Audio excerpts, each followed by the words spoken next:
Hey, hey. Au mépris de toute forme de déontologie, que ce soit par intérêt individualiste ou corporatiste, nombre de professionnels, notamment dans les métiers du journalisme, du droit, de la médecine, de la politique, etc., ont vendu leur honneur et se sont laissés corrompre jusqu'à un point de non-retour. Cette corruption des cœurs et des organisations est à tel point devenue la norme que l'intégrité et le sens de l'honneur semblent désormais devenus de lointaines légendes, à se demander presque si ce ne sont pas des idéaux venus d'une autre planète. Mais la vérité est notre droit. Et il est plus que jamais juste et urgent aujourd'hui que nous répondions fermement à l'hypocrisie de ce monde dément par un amour inconditionnel de la vérité, nourri d'un sens aigu et sans cesse renouvelé de l'honneur. Oui, l'honneur. L'honneur est notre détecteur à bullshit.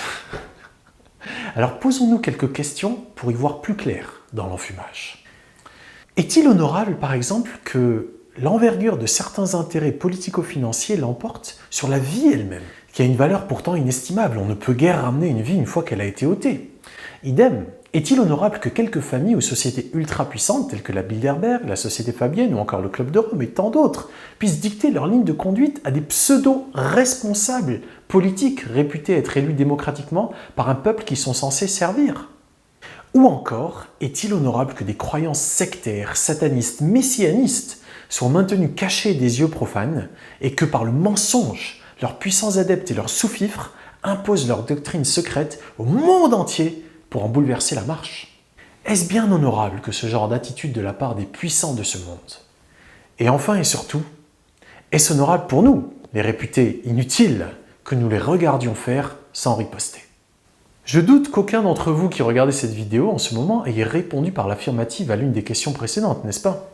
Alors, comment choisissons-nous de riposter avec honneur et intégrité à tout ce déshonneur de la part des dits puissants? Eh bien, chacun à sa manière. Avec honneur et intégrité, à l'image d'Anne-Laure Bonnel, cette courageuse reporter de guerre actuellement en mission en Ukraine, qui incarne à merveille la charte de Munich, et que j'aurai l'honneur d'accueillir sur l'atelier du dimanche de ce dimanche 6 mars 2022. À son image, il ne tient qu'à chacun d'entre nous de tenir bon, en contribuant chacun à sa manière à notre intérêt en commun, tous soudés ensemble que nous sommes complémentaires et intègres aussi longtemps que nécessaire.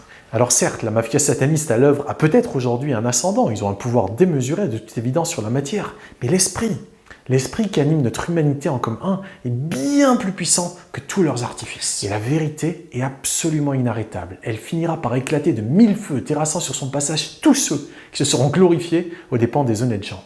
Ceux donc qui se croient encore avoir une quelconque autorité sur ne serait-ce qu'un seul être humain souverain se fourvoient jusqu'en enfer. Alors, avec des millions d'êtres humains dignes et intègres, même s'ils en ont mis à genoux quelques milliards, eh bien je leur souhaite bon courage. Et sur ce, je souhaite un big boom. Bonne année, à tout de suite.